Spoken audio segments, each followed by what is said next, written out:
Hello everyone, welcome to our channel. This is Srishti Agarwal. तो मैं आप सभी क्लास 9 के स्टूडेंट्स के लिए लेकर आई थी वर्कबुक्स के सॉल्यूशन, जिसमें हमने सब्जेक्ट इंग्लिश, सब्जेक्ट साइंस और मैथ्स के सॉल्यूशन देख रहे थे।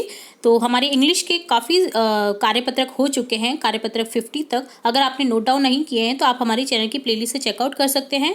और सब्जेक्ट साइंस के भी हमने कार्यपत्रक 40 तक कंप्लीट सॉल्यूशन देख लिया है। अगर आपने वो भी वीडियो नहीं देखे हैं तो आप हमारी चैनल की प्लेलिस्ट से उन्हें भी चेकआउट कर सकते हैं। तो यहाँ हम देखेंगे कार्यपत्रक 41 का सॉल्यूशन सब्जेक्ट साइंस की विषय विज्ञान की वर्कबुक का। तो क्वेश्चन फर्स्ट है, निम्न वस्तुओं को उनके बढ़ते वजन के आधार पर 1 से 5 अंक दीजिए। सबसे भारी वस्तु को 5 अंक देना है आपको। तो यहाँ पर कुछ वस्तुएं दी गई हैं, पुस्तक, मेज, पेन, फ्रिज, कागज। तो सबसे भारी वस्तु को आपको 5 अंक देना है। तो देखिए, आपको इजीली याद हो जाएगा कि सबसे भारी वस्तु तो है फ्रिज। देन सबसे हल्की वस्तु देखिए 1 है, इसके बाद में आ जाएगा पेन, इसके बाद में आ जाएगी तीसरे नंबर पे पुस्तक, चौथे नंबर पर मेज और 5वें नंबर पर आपका फ्रिज आ जाएगा सबसे भारी। तो 1 से 5 तक आपको इस क्रम में देना है। तो आप अपने वर्कबुक में इससे लिख सकते हैं इस तरह से। ठीक है, नोट डाउन कर लेना है आपको इस आंसर को।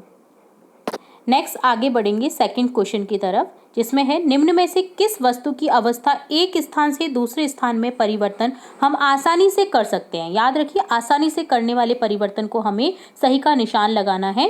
क्या आप दिए गए निष्कर्ष से सहमत हैं? तो देखिए, पहाड़, पेंसिल, आपका घर, स्केल, पुस्तक दी रखी है।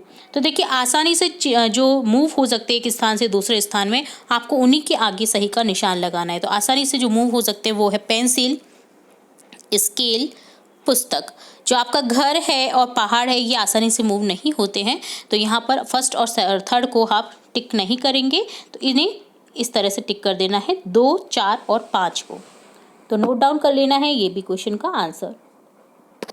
नेक्स्ट थर्ड क्वेश्चन, तो देखिए निष्कर्ष यहाँ पर आपको दे रखा है एक, जिसका द्रव्यमान अधिक होता है वह अवस्था में परिवर्तन का अधिक विरोध करता है। जड़त्व द्रव्यमान की माप है, हाँ या नहीं? तो आपको बताना है हाँ। अगर उसका द्रव्यमान अधिक होता है तो वो अपनी परिवर्तन का अधिक विरोध करता है। ठीक है, तो यहाँ पर ऑप्शन हो जाएगा हाँ, और आपको यहाँ पर लिख देना है हाँ।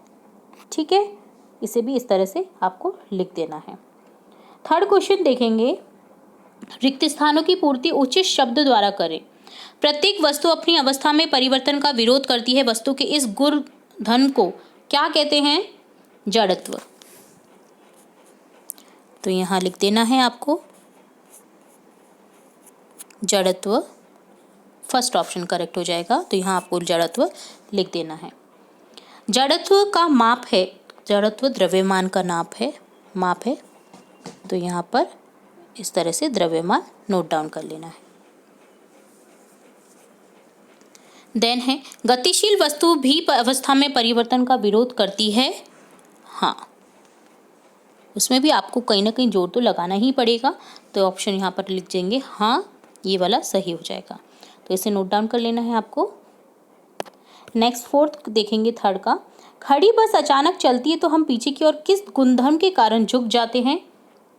तो जड़त्व के गुणधर्म के कारण, जड़त्व का नियम जो बता रखा है, इसी के कारण खड़ी बस जब अचानक चलती तो हम पीछे की ओर झुक जाते हैं। चलती हुई बस अचानक रुकती है तो हम आगे की ओर किस गुणधर्म के कारण झुकते हैं?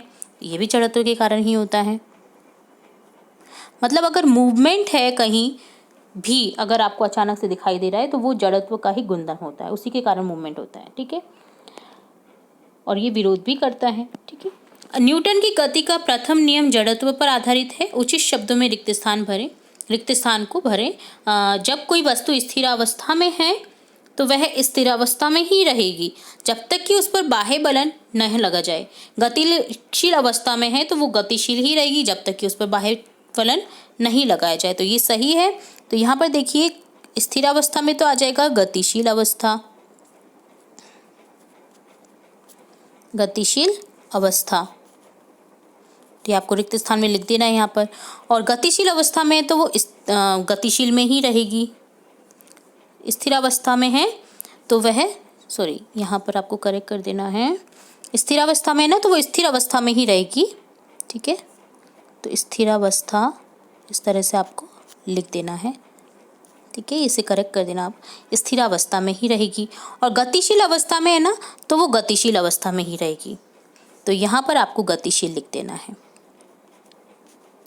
ठीक है, क्योंकि देखिए आप पुस्तक को रखिए, अब वो स्थिर है तो स्थिर ही रहेगी, आप मूवमेंट करेंगे उसका तो वो मूवमेंट करेगी। बस है, स्थिर है तो स्थिर रहेगी, अगर गतिशील होगी तो वो गतिशील ही रहेगी जब तक उस पर ब्रेक न लगाया जाए। तो ये आप एग्जाम्पल से समझ सकते हैं। तो यहाँ पर स्थिर अवस्था आ जाएगा पहले ऑप्शन में, और दूसरे ऑप्शन में आ जाएगा गतिशील। गतिशील में गतिशील और स्थिर अवस्था में स्थिर से। तो इसे भी नोट डाउन कर लें। नेक्स्ट देखेंगे क्वेश्चन 4। यदि किसी वस्तु को स्पर्श कर उसकी अवस्था में परिवर्तन आता है तो उसे संपर्क बल कहते हैं। बिना स्पर्श की अवस्था में परिवर्तन आता है तो उसे असंपर्क बल कहते हैं। दिए गए कथन के आधार पर संपर्क असंपर्क पर सही का चिन्ह लगाएं। जब किसी वस्तु को ऊपर की ओर उछाला जाता है तो वह गुरुत्वाकर्षण बल के कारण नीचे की ओर पुनः लौट आती है। यह बल है, क्या है? असंपर्क बल, क्योंकि असंपर्क बल ऊपर जा रही है वस्तु तो आप संपर्क थोड़ी कर रहे हो उससे, वो अपने आप ही आ रही है नीचे की ओर। तो यहाँ पर देखिए, यहाँ पर आपको टिक कर देना है असंपर्क बल। ठीक है, असंपर्क बल उसके कारण होता है। बैल अपने पेशीय बल के कारण बैलगाड़ी को चलायमान रखते हैं, तो यहाँ हो जाएगा संपर्क बल। बैलों को जब जो पेशीय बल होता है उसके कारण बैल चलते हैं, बैलगाड़ी जो होती है वो चलती है, तो यहाँ पर संपर्क बल हो जाएगा। तो पहले ऑप्शन में असंपर्क हो जाएगा, इसमें संपर्क हो जाएगा। देन देखेंगे सी, हल्की लोह वस्तु चुंबकीय और आकर्षित होती है, आकर्षण बल होता है असंपर्क। आप संपर्क थोड़ी करते, वो अपने आप ही आकर्षित हो जाते हैं। तो यहाँ पर इस तरह से हो जाएगा असंपर्क। चुंबक के समान ध्रुव एक दूसरे को प्रतिकर्षित करते हैं, प्रतिकर्षण बल होता है, कैसा होता है? असंपर्क। स्टेशन पर खड़ी गाड़ी को धक्का लगाकर गाड़ी को गतिशील अवस्था में लाया जाता है, यह पेशीय बल से संभव है। यह पेशीय बल कैसा होता है? संपर्क बल। जब आप गाड़ी को चालू करेंगे तभी वो चालू होगी, नहीं तो वो स्थिर अवस्था में ही रहेगी। तो यहाँ पर संपर्क बल हो जाएगा। अब 5th क्वेश्चन देखेंगे। गुरुत्वाकर्षण बल, चुंबकीय बल, पेशीय बल, घर्षण बल में से दो असंपर्क बलों को छांटकर लिखिए। अपने उत्तर की पुष्टि के लिए आवश्यक चित्र बनाइए। तो यहाँ पर मैंने बनाया है चुंबक का चित्र, जिसमें देखिए कौन कौन से बल लगते हैं, चुंबकीय बल और गुरुत्वाकर्षण बल। तो आपको इस तरह से चित्र के द्वारा इसे बना देना है चित्र को। चुंबक का नॉर्थ साइड बता दिया है, एस साइड बता दिया है।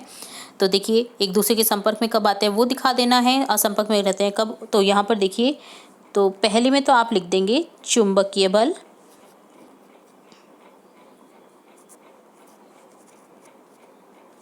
और दूसरे में लिख देंगे गुरुत्वाकर्षण बल।